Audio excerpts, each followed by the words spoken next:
sur ma chaîne pour la lecture de vos énergies pour la semaine du 29 mars au 4 avril 2021. Nous passons donc un cap puisque nous passons au mois d'avril cette semaine. Et alors quel cap apparemment? Allez, c'est parti, on va se lancer dans cette lecture.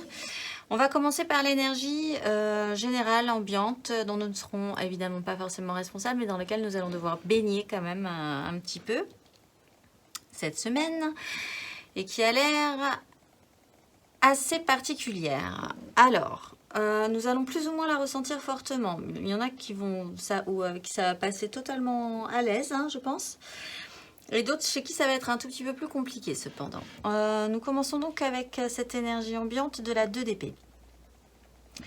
La 2 d'épée, c'est ne pas vouloir faire de choix, peut-être même être un tout petit peu dans le déni sur ce qui va arriver par la suite. C'est du mental, c'est général, donc nous allons être peut-être confrontés à des gens qui ne voudront pas voir où nous allons, où tout le monde va, qui ne voudront pas prendre de décision. Il y aura donc en ce cas-là possiblement un petit ralentissement. Une grosse dose de déni aussi quand même, hein. Alors qui pourrait être ressenti de manière totalement extérieure à nous, ou alors qu'on pourra aussi ressentir vibrer en nous finalement. Ne pas voir, ne pas vouloir voir, ne pas pouvoir voir, en tout cas ne pas pouvoir faire de choix. Là-dessus, nous avons de manière sous-jacente le diable. Donc, cette situation, ce blocage mental est un peu handicapant, je pense. Il va être un peu handicapant cette semaine. Il va falloir faire preuve d'énormément d'énergie pour pouvoir débloquer cette 2 d'épée et ce diable, hein, parce que là il y a un système dans une idée de déni par exemple. Le diable explique que vous allez peut-être avoir affaire à une situation ou à une ambiance qui va être traduite par nous ne pouvons pas faire autrement parce que c'est comme ça, sauf qu'on ne va pas réfléchir à comment pouvoir faire autrement aussi. Le diable, c'est je suis attaché à un système, j'en suis désolée, j'en souffre peut-être possiblement, c'est assez attristant, mais en même temps je n'y peux rien, ce n'est pas de ma faute. Voilà, et il y a quand même cette énergie générale de cette semaine qui n'est pas forcément la plus sympathique qui soit. Il faut bien le reconnaître. Par contre, pour tous les signes, ce qui est un petit peu plus rassurant, excusez-moi, c'est que nous avons la reine de bâton. C'est rassurant parce qu'elle peut dégager suffisamment d'énergie pour mettre un coup quand même à cette ambiance générale. Si elle le fait de manière positive. La reine de bâton a des désirs, elle sait qu'elle peut les obtenir, elle a suffisamment confiance en elle, elle se sent même pousser les ailes et elle est capable de générer du désir, elle est capable de générer un pouvoir par rapport à ça, elle est capable d'amener aussi les gens là où elle veut les amener parce que pour son propre bien, pour son propre confort. Donc c'est pas mal, c'est quand même un bon pouvoir par rapport à cette 2 qui est quand même un petit peu là bloquée. À l'excès, ceci dit, elle est un peu embêtante parce qu'elle a un ego quand même qui est un petit peu au-delà de tout ce qui est convenable ou agréable pour les autres. Entre guillemets, elle se la pète un peu et du coup, c'est un peu problématique aussi. Là, je pense qu'effectivement, pour certains, ça va être soit l'un, soit l'autre. Mais il est là question de ce qu'on désire profondément en nous, malgré tout, pour les uns et pour les autres. On va passer aux éléments. Alors, les éléments de feu, bélier, lion, sagittaire. Donc, vous avez là la 6 de bâton. Donc, vous êtes dans votre élément, c'est bien. Avec la reine de bâton, ça peut être effectivement un ego gonflé à bloc. une sensation d'avoir remporté la partie sur ce que vous désirez. Effectivement, la semaine dernière, c'était un petit peu délicat parce que vous étiez dans une réalité qui ne fonctionnait pas avec la vôtre. Donc, vous vous en êtes possiblement convenablement sorti et vous êtes plutôt content de vous cette semaine.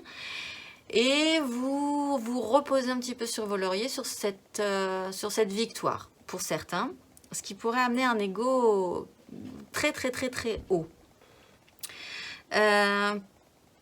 Pour d'autres, de par vos désirs, vous êtes satisfait cette semaine puisque vous arrivez à produire et à faire ce que vous voulez faire. Malgré cette 2 et ce diable, ce qui est quand même plutôt pas mal. Le conseil qui vous est donné, c'est le pendu. Donc là, encore une fois, et vraiment pour les signes de feu, il y a un ego à travailler cette semaine. En fait, vous avez déployé, je pense, beaucoup d'énergie à vous remettre d'une réalité qui n'a pas fonctionné à un moment donné.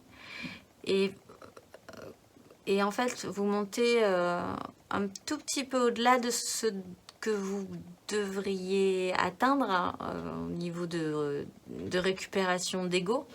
Parce que le pendu, c'est décrocher de son ego pour redescendre un tout petit peu vers des choses plus réalistes. Il n'empêche, c'est un cycle, c'est un cap. Hein. On est parfois obligé, quand ça a été assez douloureux, de vraiment de donner toute son énergie pour vraiment regonfler notre ego et se sentir vraiment plutôt pas mal. Et après, il y a un rééquilibrage à faire. Là, possiblement, c'est un rééquilibrage à faire qui vous est demandé parce qu'au bout d'un moment, vous allez quand même être bloqué. Peut-être un peu dans le déni, vous dire que ça se passera toujours comme ça à présent, que vous avez suffisamment récupéré de pouvoir, entre guillemets, sur les autres et sur vous-même, pour imaginer que ça sera toujours dans la même ligne à partir de maintenant, ce qui n'est pas forcément le cas. Donc, conseil, décrochez votre ego, vous vous débloquerez de cette ambiance un petit peu délétère que vous avez là cette semaine et vous pourrez continuer à progresser correctement par la suite. Pour les signes d'air, les Gémeaux, les Balances et les Verseaux, vous avez la 6 aussi, la 6 de coupe. Alors, vous êtes vraiment baigné dans un bain de nostalgie. Peut-être que c'est là-dessus qu'il y aura un petit déni, une non-volonté de faire des choix ou de prendre des décisions par rapport à ça. Peut-être que vous allez avoir à faire avec des enfants, vos enfants, la façon dont vous vous en occupez aussi, et qu'il y a des questions qui vont devoir se poser et que vous n'aurez pas du tout envie de vous poser cette semaine. En essayant de toujours revenir à quelque chose de simple, quelque chose de pur, peut-être aussi à vos premiers amours, qui là se rappellent à vous de manière un petit peu liante, hein, ceci dit. Des premiers amours qui peuvent être émotionnels, évidemment, puisqu'on est dans des couples, mais qui peuvent être aussi professionnels ou sur des choses que vous aviez laissées un petit peu de côté pendant un petit moment, et là, ça y est, vous y revenez. Il est quand même aussi question de juste moment présent, ce qui vous empêcherait également de vouloir faire des choix, que c'est pas le moment juste de faire des choix. De toute façon, pour vous, vous le ressentez comme ça, vous le ressentirez comme ça, et vous voulez vraiment être accroché à l'instant présent, profiter juste des bonnes choses qu'il y a à prendre avec les autres et avec les bonnes personnes aussi. C'est cette ambiance-là. Soit vous baignez dans un bain de nostalgie, soit vous raccrochez à quelque chose qui vous semble plus correct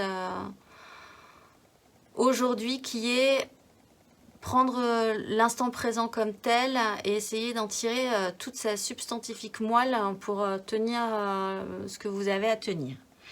Le conseil qui vous est donné, c'est l'as de bâton, c'est de repartir sur un nouveau désir.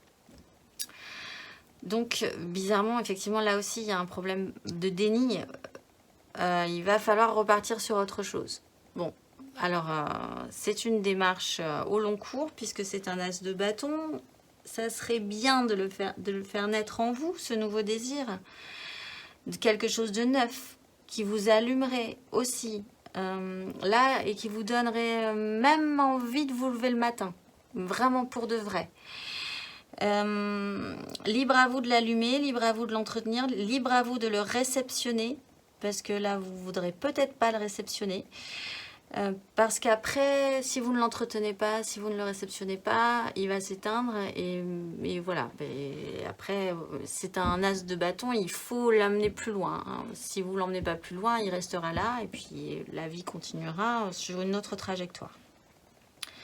Peut-être effectivement du coup décrocher un peu d'un passé un peu nostalgique aussi. Pour les signes d'eau, les cancers, les poissons, les scorpions, vous êtes sur le départ. Vous êtes dans la projection positive avec vos désirs. Vous êtes aussi peut-être regonflé bien à bloc. Vous vous sentez plutôt pas mal, toujours, ça va. Vous n'êtes pas encore parti, mais vous projetez sérieusement d'y aller. Donc, vous réfléchissez pas mal, vous faites vos petites projections concrètes, vous calculez si c'est possible ou pas, quand ce sera possible ou pas. Bon, le problème de la 3 de bâton, c'est qu'on ne sait pas quand est-ce que ça... Vous ne savez pas encore tout à fait quand est-ce que ça va se propulser plus avant. Mais vous êtes dans cette énergie de projection, en tout cas, et de propulsion. Avec vos désirs, avec ce qui vous allume, peut-être même avec une voix un tout petit peu différente de celle que vous aviez avant. Vous développez ça. Le conseil qui vous est donné, c'est la 9 de bâton. C'est que là aussi, ça va vous sembler peut-être à ce moment-là un petit peu difficile. Et vous aurez envie peut-être de vous arrêter là, longtemps, très longtemps, dans cette 3 de bâton qui est de je reste sur le bord là et je sens bien que ça va être intéressant, mais c'est pas le moment. Je ne vais pas prendre de décision maintenant parce que c'est pas le moment. Donc je vais attendre et je peux attendre comme ça très longtemps. La 9 de bâton conseille aller jusqu'au bout malgré tout. Il faut y aller. C'est cette énergie-là. Ça vous semble peut-être un peu compliqué. Ça vous semble avec cette ambiance générale, effectivement. Ça vous semble peut-être... plus vous avancez dans cette projection-là, plus il va falloir mettre en pratique, plus vous allez vous sentir un petit peu assailli par toutes les démarches, par tout ce qu'il y aurait à faire pour avancer. Et vous vous sentirez cette fois-ci submergé un petit peu par la charge que cela vous demandera. Ça vous semblera peut-être trop gros pour vous même, mais il faut aller jusqu'au bout. Il faut se lancer et développer plus avant et ne pas rester sur cette 3 sur laquelle je crois bien que vous êtes depuis un petit moment. Pour les signes de terre, les taureaux, les vierges, les capricornes, vous êtes dans la 8 d'épée, donc vous êtes littéralement, là, mentalement, dans un malaise. Hein. Vous êtes emprisonné mentalement, là possiblement que vous vous êtes vous-même enfermé dans un système emprisonnant. Vous ne voulez pas voir, vous ne voulez plus avancer, vous ne savez plus comment avancer. La 8 d'épée et le diable, là, c'est vraiment radical. C'est cette idée mentale de vous dire que petit 1, ce n'est pas de votre faute. Petit 2, on vous empêche. Et petit 3, vous ne pouvez rien y faire. Du coup, c'est un blocage total. Il va falloir envisager d'enlever votre bandeau, d'imaginer peut-être que c'est un peu de votre faute, si vous êtes vraiment bloqué dans un système, d'imaginer aussi que vous n'êtes peut-être pas vraiment bloqué dans ce système-là et que vous pouvez vous en sortir si vous sortez de vos vieux schémas mentaux, parce que ce sont les vôtres qui vous emprisonnent. Alors évidemment, on peut dire aussi que la vie vous empêche. De toute façon, c'est l'énergie que vous aurez. C'est ce système-là, cette réflexion-là, cette façon de penser-là qui vous empêchera, qui vous mettra dans une espèce de déni, un petit peu toxique, là, cette semaine, je ne vous le cache pas, pour certains signes de terre, de blocage.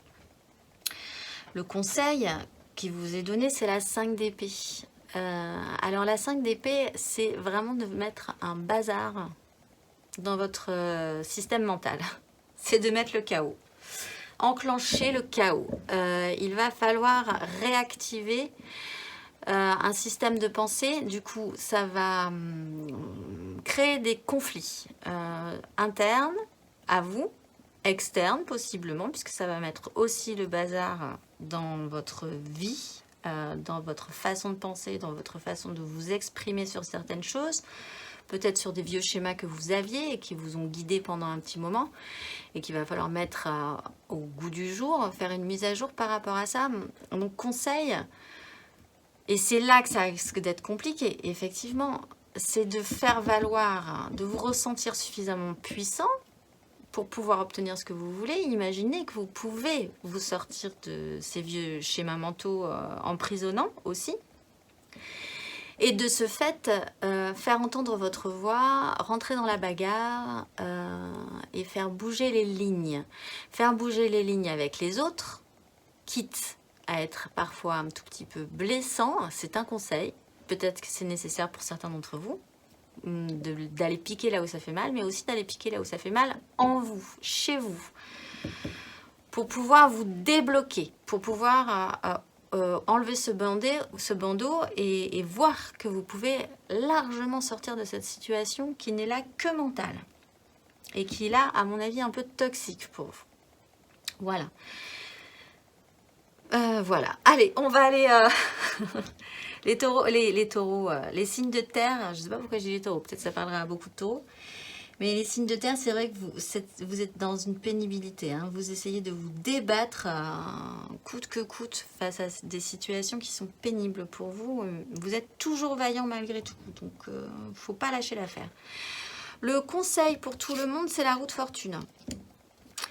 Contrairement à ce système d'attachement, ce déni qui vous empêche de progresser, qui vous fait dire que de toute façon, c'est pas le moment ni de penser trop, ni d'agir trop, ni de penser qu'on peut sortir des sentiers battus, ni qu'on puisse réagir un tout petit peu différemment dans notre vie. Conseil, roue de fortune, c'est totalement l'inverse. Vous pouvez, c'est un conseil, même si vous êtes vraiment limité dans vos pensées, dans vos actions, dans vos désirs, dans vos émotions, il serait quand même bon, mais juste ne serait-ce qu'un tout petit peu, le minimum que vous pouvez faire, modifiez-le. Mais sinon, vraiment, on repart sur ce système de roue de hamster qui tourne en boucle. Et là, ça peut vraiment devenir, ça peut commencer à devenir gênant et toxique. Le minimum, la moindre chose, quand vous sentirez que c'est le moment dans cette semaine, où vous pouvez agir vraiment un tout petit peu différemment, mais même rien, des trucs